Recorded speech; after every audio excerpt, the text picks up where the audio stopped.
Alright, ladies and gentlemen, I'm here on the channel and I'm here to do a news video. So I'm going to start with the NFL, a few more things from yesterday. The Giants, receiver, Gunnar Olszewski, reached a one-year deal to return to the Giants. Longtime Green Bay Packers president Bob Harlan passed away yesterday at age 89. The Colts are speaking with teams about a trade for their former Pro Bowl linebacker Zaire Franklin as they look to get under the salary cap by next week. The Rams and tight end Tyler Higbee reached agreement on a 2-year deal worth up to $8 million. The Raiders extended free agent rights, tendered exclusive rights free agent Tristan McCollum. The Bears are releasing former Pro Bowl linebacker Tremaine Edmonds.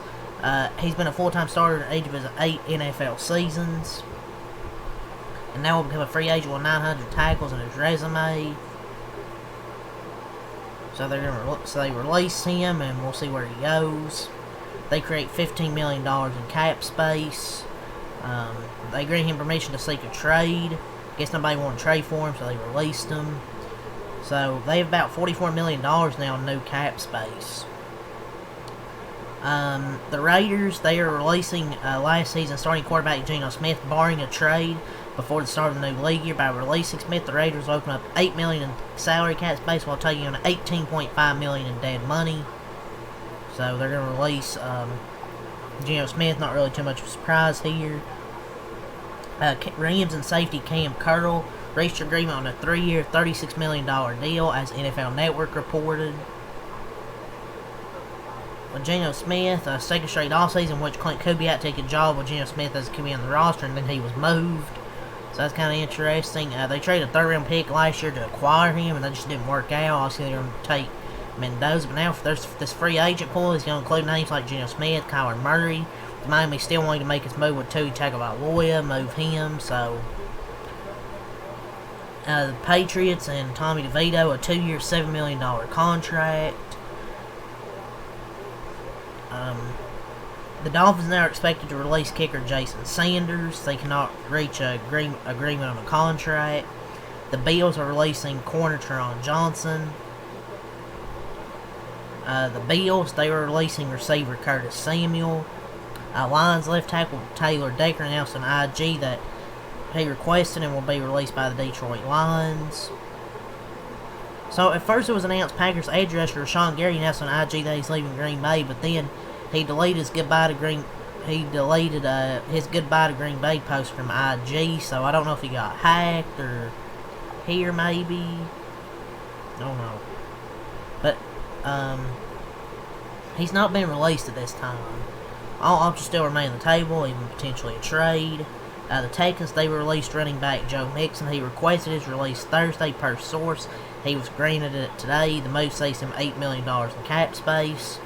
Vikings center Ryan Kelly has announced his retirement. Chargers placed exclusive rights tender on running back Kamani Vidal, signed running back Jared Patterson, and safety and signed him to an extension. Kendall Williamson to contract extensions. The Vikings tendered exclusive rights. Free agent linebacker Bo Richter, and the Bills have officially released 4 players: Teron Johnson, Dane Jackson, Taylor Rapp, and Curtis Samuel. So that's all from Adam Schefter. The Commanders have signed receiver Treylon Burks to a 1-year deal per rap sheet. Per your report, the Raiders have received multiple legitimate trade offers from Max Crosby, but those teams are still waiting for Vegas to respond. So really nothing, kind of a nothing burger here. The Dolphins are releasing Jason Sanders and Alec Ingold, so they're releasing their fullback. The Rams also had an interest in A.J. Brown, but they have moved on, per Diem Rossini. And another rumor is the Chargers are another team keeping tabs on A.J. Brown, along with the Patriots. The Eagles are holding firm in their asking price for first-round pick and more. The Cowboys, they remain, quote, very interested in Max Crosby. The Ravens are also another team monitoring the situation. Yeah, shit says Ravens, like they would do a trade.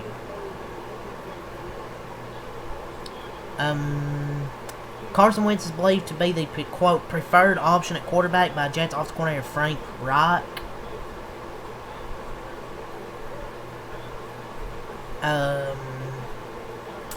It seems like it'll be the Patriots are staying in Philadelphia for A.J. Brown per rap sheet. An answer to his future is expected to come soon. The Texans are signing star pass rusher Daniel Hunter to a fully guaranteed 1-year, $40.1 million deal. Damn, it says $40 million. I mean, he's damn good, but I don't know about $40 million. High-ranking team executive says he would consider trading Tua if the Dolphins sent a first-round pick to take on his contract. Yeah, right. They ain't trading no first-round pick with Tua. The Texans and Dalton Schultz have agreed to terms on a 1-year extension worth $12 million per Schefter. The Cardinals have released defensive tackle Dalvin Tomlinson, who had a cap number of $16 million. Might be it for football here. Might be all for the football news. And we do have one more thing. The Chargers, they signed Tyler Biadasz, a center, to a 3-year, $30 million deal. He got cut by the Commanders. So now he's going to the Chargers as they get a center. Cowboys wage per on Winfrey, defensive tackle. But yeah, that's all the football news. So let's move on here. So let's move on to some basketball here. So I guess this is college news, but this is NBA draft prospect here. Caleb Wilson broke his right thumb in a non-contract drill in practice Thursday. He has undergone season-ending surgery. He's expected to be cleared during the NBA pre-draft process, where he'll compete to be number 1 pick. Yeah, he's gonna be number 1 pick. Stop rage baiting. But yeah, this is man, it sucks. I really want to see him play.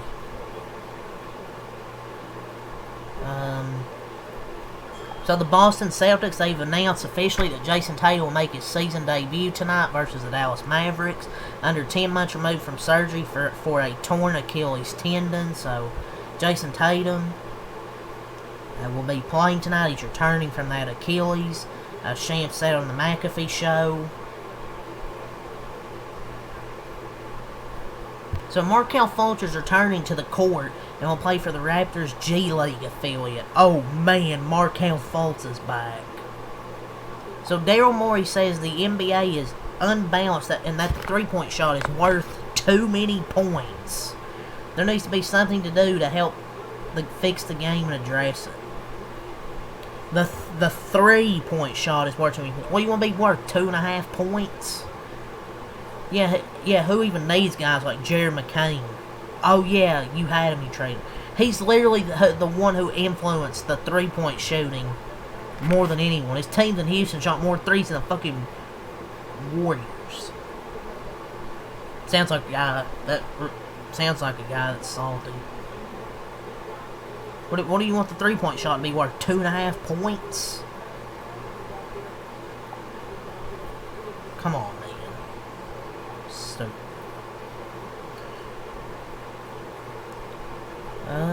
Might be it. No, Gary Payton II says he will request a trade back to Seattle if the Sonics get their team back. Warriors ain't putting you in their 8 protected, so you might even without request, and that's considering if the Seattle Supersonics would want you. So apparently, Dylan Brooks was first reported he was arrested for DUI in Scottsdale, but apparently I think it was like marijuana. He was released, I think. The Warriors, they reportedly contacted the Clippers to discuss a Kawhi trade before the trading deadline. Just give me Kawhi Leonard next season, this offseason. Get me Kawhi Leonard and get Draymond Green off the team. We're good. But I think that's all the news here.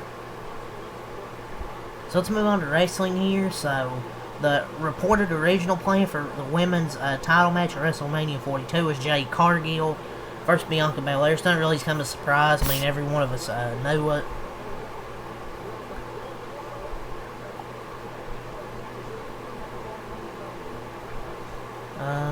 Keep scrolling through here. So advertised for SmackDown tonight is Drew McIntyre versus Cody Rhodes for the undisputed title, and Jade Cargill and Rhea Ripley will have a face-to-face. So two things that are advertised here look pretty good. Hopefully Rhea and Jade for a good promo, and hopefully this match here with Cody and Drew's good.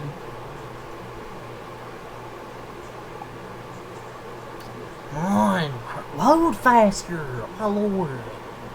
So Alexandra Williams, previously a senior writer and producer, shared that she's been promoted by Daddy B to vice president and now the lead writer for Monday Night Raw.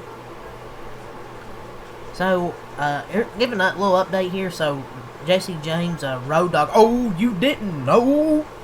He actually quit Daddy B. I think I said something yesterday. The first report was like, oh, he resigned. What was it? Oh, Lord, can this shit load? So, there was a report that he departed Daddy B. But he actually quit today, yesterday, doing so in person rather than being let go. He said he wasn't let go. He basically resigned. Company sources said that he openly, what is happening? Expressed his unhappiness and tendered his resignation from the creative team. Well, gee, wonder how the fans feel about your creative. But yeah, he basically resigned. So it's a little update. He didn't get let go. He resigned. So some things here from Cultaholic, from the Wrestling Observer newsletter. WWE wanted David Finlay to be the leader of the Birthright stable in NXT. WWE's working to sign more AAA talent to WWE deals and provide them with U.S. working visas. CM Punk spearheaded the idea of bringing Danhausen to WWE. Shocker.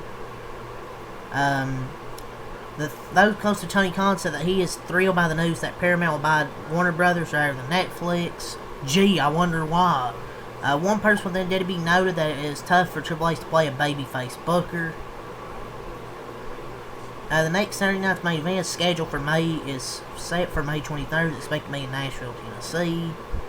There have been creative pitches for 6 women's. Oh, we already talked about that. I think it might be it for wrestling, honestly.